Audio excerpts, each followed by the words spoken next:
Olá, amigos cinéfilos, eu sou a Mari. Eu sou a Nana e está começando mais um episódio de Cinecast. Seu podcast favorito sobre cinema, com as melhores e mais completas informações sobre o que rola por trás das câmeras. Então prepare a pipoca e o refrigerante, que a sessão já vai começar. No episódio de hoje, a gente vai falar sobre o Dia do Cinema Nacional, que é comemorado nesse mês de junho, no dia 19 especificamente. E para ajudar a gente a falar sobre a importância do incentivo ao cinema nacional, as dificuldades e outros assuntos que envolvem essa pauta, a gente trouxe convidados que estão dentro desse mercado e têm total domínio no assunto. Mas antes da gente conversar com a nossa primeira convidada, a gente vai contar para vocês e contextualizá-los um pouco sobre a chegada do cinema no Brasil e por que essa data é comemorada nessa semana. É isso aí, amiga. Sim, o primeiro cinematógrafo, que é aquele aparelho que reproduz os filmes, chegou no Brasil em 1896. Ele foi criado em 1895 pelos irmãos Lumière, então ele só demorou um ano para chegar no Brasil. E a primeira exibição de um filme foi em 8 de julho de 96, no Rio de Janeiro. Mas naquela época, a ideia de cinema era bem diferente do que é hoje. Eram exibidas imagens de paisagens europeias, coisas assim. É, exatamente. E o dia 19 de junho foi escolhido como Dia do Cinema Nacional, porque foi nesse dia, em 1898, que foi feita a primeira gravação de uma produção cinematográfica nacional. O responsável pela direção foi o Afonso Segreto, que ele estava voltando de uma viagem da França e resolveu filmar a Baía de Guanabara, no Rio de Janeiro. Mas por mais que esse tenha sido um marco que determinou o Dia do Cinema Nacional, o primeiro filme... de fato, que foi gravado, foi um ano antes, que foi gravado em 1897, chama A Chegada do Trem em Petrópolis, que registrou o presidente Prudente de Moraes chegando na cidade. Você já assistiu, amiga? Não assisti. Eu ainda não assisti, mas eu vou ver também. Tem toda uma polêmica envolvendo a legitimidade desse filme, porque dizem que, na verdade, ele foi gravado na Europa e que não era o presidente brasileiro. Mas isso é só uma teoria, então, oficialmente, esse filme é, sim, considerada a primeira gravação nacional. E, Mari, você lembra qual foi o primeiro filme brasileiro que você assistiu? O Auto da Compadecida. É? Foi. O primeiro com os meus pais, na sala de casa, porque meus pais sempre foram muito fãs, então, assim, veio de família. E você, qual foi? O meu foi, acho que foi Billy Pig. Era um filme que eu gostava muito de assistir. Ele é uma comédia meio... Não é muito conhecido, eu acho, mas é com o Selton Mello. Adoro. E com acho que é com a Luana Piovani. Não, é com a Grazi Massafera. E é muito legal, não é muito conhecido, mas eu lembro que eu era bem pequena e que eu adorava ver. Eu já vi milhares de vezes esse filme. Tá aí pra minha lista de filmes, quero assistir também. Mari, eu acho que agora os ouvintes estão por dentro já dessa história inicial. Acho que a gente já pode convidar... a nossa primeira convidada aqui, né, que vai ensinar um pouco mais sobre o crescimento, né, do cinema no Brasil. Com certeza. Estamos aqui com a documentarista e jornalista especialista em cinema, Flávia Guerra. Flávia, seja muito bem-vinda e eu queria te perguntar, a quem ou a que pode ser dado o crédito pelo desenvolvimento do cinema no Brasil? O crescimento e o desenvolvimento do cinema no Brasil é complexo a gente dar um crédito assim tão rapidamente. Mas muito desse crescimento e do desenvolvimento do cinema brasileiro é uma combinação muito importante entre o trabalho duro dos profissionais da área, mais as políticas públicas de incentivo à produção nacional, né, que depois, né, da catástrofe que foi o governo Collor, com o fechamento da Embrafilme e a estaca zero de qualquer, né, estímulo e programa de estímulo à produção de cinema no Brasil, a gente teve, né, depois, com o governo Fernando Henrique, governo Lula, e continuou com Dilma, a criação da Ancine, né, a Agência Nacional do Cinema, a Lei do Audiovisual, a retomada, o fundo, né, do FSA, né, o Fundo do Audiovisual. Todos esses programas combinados, não só em questão federal, mas também estadual, vários estados têm seus programas. A gente cresceu, desenvolveu e conseguiu colocar o nosso cinema cada vez mais no cenário internacional de festivais importantes e mercados, e também no nosso mercado brasileiro. Sim, legal você citar essas outras políticas de incentivo à cultura, porque a gente acabou ouvindo muito sobre a Lei Rouanet. Ficou muito conhecida, principalmente ano passado, com algumas polêmicas de artistas do ramo musical. Mas tem muitas outras formas que a cultura pode ser reforçada, né? Inclusive, recentemente foi sancionada a Lei Paulo Gustavo, que é responsável pelas ações emergenciais destinadas ao setor cultural, que foram afetadas em decorrência à pandemia de Covid-19. E, Flávio, você diria que o Brasil teve um desenvolvimento lento, normal ou acelerado em relação ao cenário cinematográfico mundial? De fato, depende do recorte de tempo que você está falando aí para a segunda pergunta. O Brasil, nos últimos anos, principalmente nesse recorte do que eu chamo de retomada, né, que é a recriação da a criação da lei do audiovisual, né, durante o governo Fernando Henrique, depois a criação da Ancine, né, e todos o projeto tela, né, Brasil de todas as telas, tudo isso que veio vindo, se a gente olhar historicamente, é um período muito curto. Então a gente teve um crescimento muito acelerado, muito rápido e muito produtivo, né? Em pouco tempo conseguiu se reconstruir o cinema que tinha chegado a zero. O Brasil teve um filme lançado, sei lá, por ano durante o governo Collor, e olhe lá, né? Quando Terra Estrangeira veio remarcando, né, marcando a volta, né, essa retomada, quando o Carlota Joaquina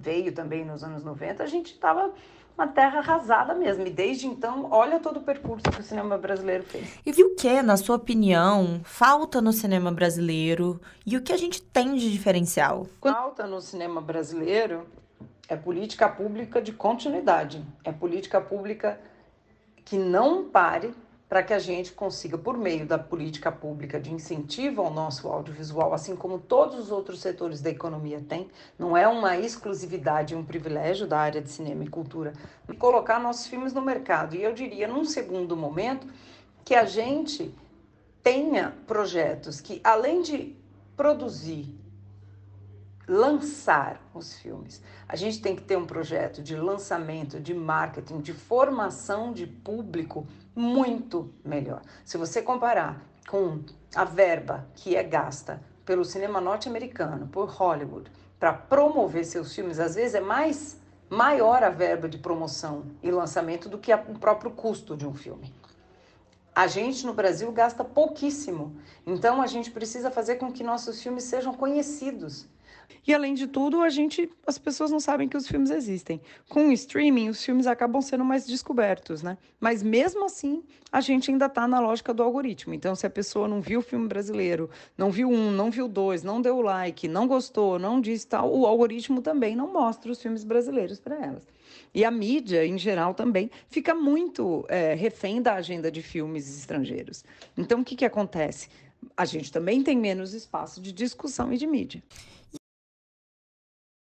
Quando a gente pensa no diferencial que o nosso cinema tem em relação ao cinema do mundo, eu vou ser bem pouco criativa e citar o Paulo Emílio Salles Gomes, que dizia que o pior filme brasileiro é mais interessante que o melhor filme estrangeiro, ou algo assim. O que o Paulo Emílio queria dizer com isso? Ele queria dizer com isso que o filme brasileiro, entre aspas, por pior que seja lá o que a gente chame de melhor ou pior, ele nos diz respeito, ele nos interessa, ele fala da gente. E eu acho que esse é o nosso grande diferencial. O nosso cinema brasileiro só a gente faz. Então, ninguém vai falar da gente como a gente mesmo. Africano, asiático, a gente viaja pelo mundo com o cinema. Então, eu acho que esse é um grande diferencial do cinema brasileiro. E trazer histórias com muita violência, muita dor, mas também humor, também magia. Então, eu acho que o nosso cinema é um cinema muito variado. Como o mundo vê o cinema brasileiro? E o mundo vê o Brasil assim e vê o cinema brasileiro assim.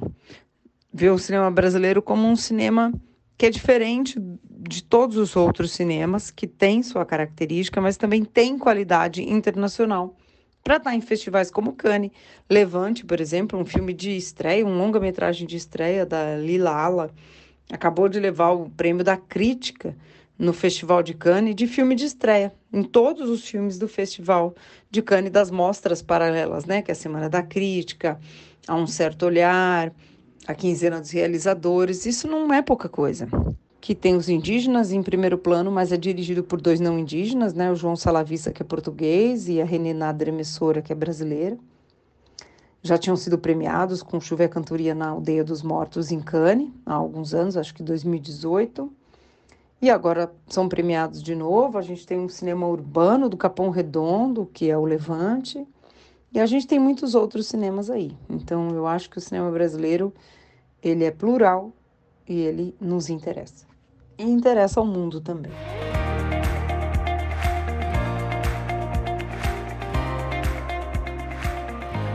A gente vai falar agora sobre os desafios de trabalhar nesse mercado e o Bruno Fioravante vai se juntar a nós para compartilhar a sua experiência como diretor. Então, eu trabalho há 15 anos nesse mercado, mais ou menos 15, 16 anos, e a diferença principal de começar era um desafio diferente da galera que está começando hoje. Eu sinto um desafio muito diferente de hoje, porque quando eu comecei, você não tinha tantas referências como internet, como que eu posso dizer. Hoje as pessoas podem ter muita inspiração ali no Instagram e YouTube e tudo mais. E eu comecei bem no início disso tudo, de certa forma. E aí, o que acontece? Era televisão, era basicamente televisão a nossa referência.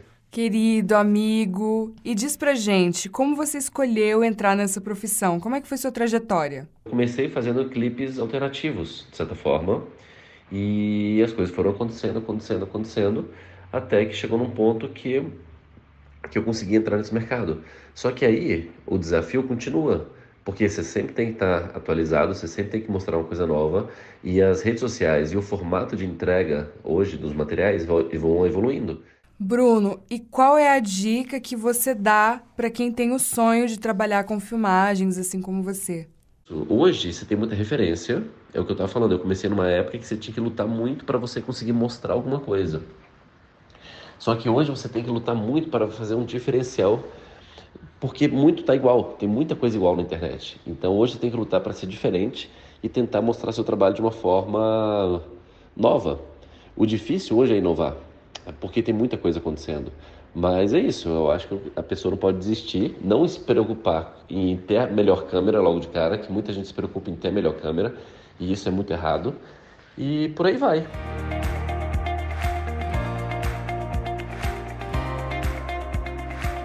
Gente, nossa última conversa agora vai ser com o João Rostran. Ele é ator, então a gente vai poder pegar esse ponto de vista, né, de um ator, de como é trabalhar nesse mercado. Então, João, muito obrigada por participar. Adoro o João, gente, é um querido. João, você conta aqui pra gente como foi seu começo na carreira? Oi, Mari. Oi, Nana. Primeiramente, eu gostaria de agradecer muito o convite de participar desse podcast com vocês. É uma honra estar aqui com vocês. Eu, na verdade, comecei relativamente tarde para um bailarino, para um ator. Eu comecei aos 17 anos, que no mundo, né, é um velho, basicamente, para ter esse começo dessa jornada. Então, foi um processo de adaptação, né? Então, eu entrava nos ambientes e todo mundo já sabia muito o que fazer e eu não sabia. Nessa coisa de, eu vou seguir carreira de modelo, eu falei assim, comecei a conversar com as pessoas. E aí eu fui descobrindo que aos 30, 35, você já tá velho para ser modelo. E aí eu fiquei assim, não, gente, não é isso que eu quero para mim, não é essa carreira que eu quero, então. E aí foi uma decisão mais racional ir pro teatro. Foi muito racional, assim, sabe? E aí acabei me apaixonando pelo processo inteiro, assim, sobre a coisa dos ensaios, do apresentar, do ficar apaixonado pela apresentação, do construir uma peça, de se ver na câmera. Comecei a me apaixonar muito. João, para você, o que é ser ator? Ser ator, para mim, é uma coisa muito filosófica, quase. Porque o ator, ele é um agente da vida, né? Então, são os atores que são responsáveis para trazer esse pequeno fragmento de vida para uma obra. né? Então, no audiovisual, por exemplo, a gente traz ali para a câmera aquela situação e tenta te convencer de que aquilo é verdade, por mais que você saiba que não é. Aquele clichê que todo mundo fala que ser ator, nossa, você pode viver muitas vidas. É meio um clichê, mas assim, é meio que verdade, porque, por exemplo, eu fiz alguns trabalhos recentemente em que eu era um príncipe, eu era o príncipe da Bela e a Fera, e aí, um semestre depois, eu estava fazendo um nazista, assim, sabe? Então, coisas completamente separadas, mas que são muito gostosas de fazer, assim, porque você consegue entrar naquele universo e são sempre coisas que te agregam muito. Então, por exemplo, conto de fadas, aí você vê as origens dos contos de fadas, o que é aquilo, como aquilo começou, qual que é a repercussão daquilo hoje em dia. Segunda Guerra Mundial, então, nem se fala do tanto que aquilo influencia hoje em dia. Então, você se torna um agente que fica bebendo dessas fontes de sabedoria, assim. Então, é um trabalho muito prazeroso, assim. E, João, dá um conselho aqui para o nosso ouvinte que quer seguir essa carreira. Se eu fosse dar um conselho para alguém mais novo que eu acho que eu daria o conselho de, cara, se prepara para o baque. Porque não é uma profissão fácil de se seguir. É muito sentimento envolvido, né? Porque é muito o que você ama fazer, mas, assim, racionalmente não é um trabalho, assim, que você fala, nossa, vou ser ator e vou ganhar milhões. Não é. Porque ser ator é um eterno freelance, assim, sabe? Tanto que tem atores renomadíssimos que, assim, fazem um trabalho maravilhoso e ficam sem trabalhar meses. Mas eu não trocaria por nada, assim, sabe? Eu costumo falar com os meus amigos, assim, que eu não saberia fazer outra coisa. Eu não seria feliz fazendo outra coisa. Então, tem até uma fala que é muito famosa da Fernanda Montenegro, que ela fala assim, você quer ser ator? Então, desista. Saia do teatro. Se você ficar doente, se você ficar triste, se você ficar deprimido, se você não conseguir fazer outra coisa, aí você volta. Aí você é um ator. Amiga, eu adorei escutar essas coisas, porque eu amo cinema. Desde pequena, eu sempre gostei de cinema, acho que você também, né? Eu acho que o cinema, eu acho muito legal a gente estudar e compartilhar essa parte de por trás do cinema, porque o cinema tem toda aquela mágica. Então, a gente acha que tudo é perfeito. Então, eu sempre fui muito curiosa em relação a isso, de estudar e saber como que aquela mágica acontece, porque é tudo tão perfeito e a gente não vê o trabalho que dá. Então, eu acho importante dar essa visibilidade, porque não é algo fácil. E, além disso, nós fomos crianças que vieram da geração de VHS e conseguiram pegar aí a chegada do streaming. E, antigamente, eu lembro que era o máximo pra mim, numa sexta-feira à noite, ir numa locadora, fazer uma pipoca em casa, um ritual, praticamente. E eu acho que o cinema brasileiro em si também é de excelência. Eu gosto muito do cinema brasileiro. Sim. Eu adoro. E como nossos entrevistados apontaram, a gente tem que dar valor ao nosso cinema. A Flávia mesmo falou que o nosso cinema, ele representa a gente. Eu acho isso muito legal. Eu acho a forma que o cinema entrou como uma programação do dia a dia nas nossas vidas, e vendo ele assim, como ele começou, você vê, ele era só uma demonstração de imagens, de paisagens. Sim. E agora a gente tem todas essas histórias lindas sendo contadas de formas extraordinárias, com efeitos visuais incríveis, atores maravilhosos. Perfeito. E vamos valorizar nosso cinema brasileiro. Ele é muito rico, gente. É isso. Mari, muito obrigada, né? Vamos encerrar aqui esse episódio. Obrigada a você que ouviu a gente. Queria agradecer a todos que escutaram o nosso podcast hoje. Meu nome é Mariana Tolendal, tô aqui com a Nana Adnet. E se você gostou desse conteúdo, siga as redes sociais da Agência do CEUB. Agência_CEUB. Sempre levando muito conteúdo de qualidade até o seu celular, o seu computador, aonde quer que tenha Wi-Fi, a gente está conectado a você. Queria agradecer a todos que escutaram o nosso podcast. E é isso. Um beijo da Mari. Um beijo. Roteiro, Luana Adnet. Produção, Mariana Tolendal e Luana Adnet. Entrevistas: Luana Ginei e Mariana Tonandal. Edição: Eziel Veloso.